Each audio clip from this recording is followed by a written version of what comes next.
special to all our family. I remember when Adrian passed,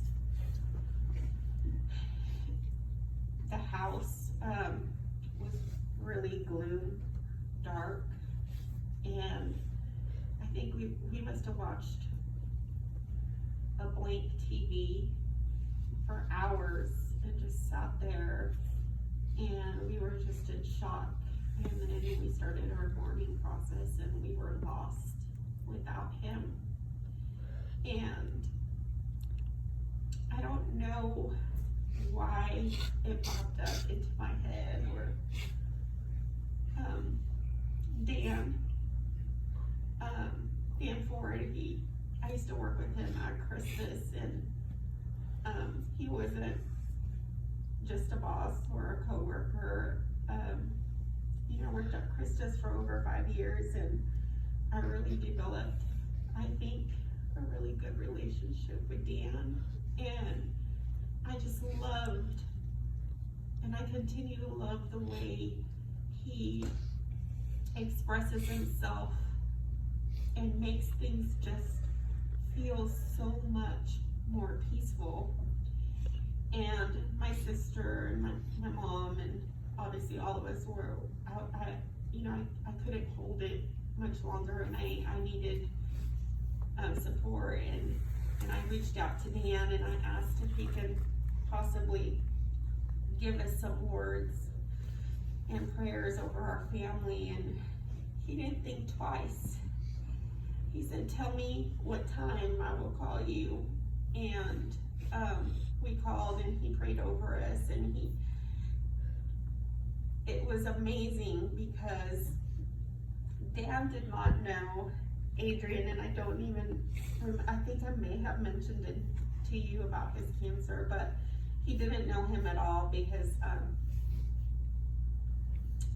we didn't see each other very often except for orientation for the employees or meetings and stuff, so we didn't have the opportunity to chit-chat too much.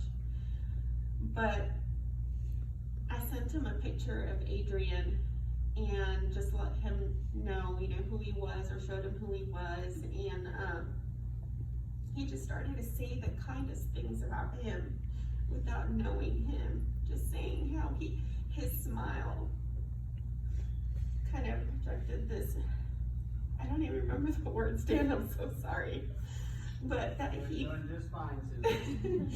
that he must have had a cross to bear, like I said before, and he probably had a purple heart, like the one they give warriors when they pass, they go off to battle and stuff, and it just kind of hit home. And after you said a prayer over our family and your kind words, the light in the house, the atmosphere, the everything that we were feeling before was gone.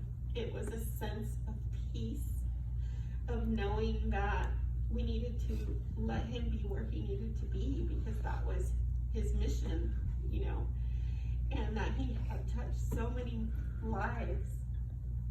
And I want to thank you for that, Dan. And my sister asked me to ask you to come and speak at his memorial, and you are just perfect for it, because I think that you are a very integral part of our mourning process and our grieving process, and have allowed us to have that peace. And we've really seen lots of signs of Adrian out there, like I mentioned before, and that has brought us peace. We're still mourning, but I think we're at peace, and I want to thank you for that. And if you want to come up here and say some words for me, I greatly appreciate it, and thank you on behalf of my family.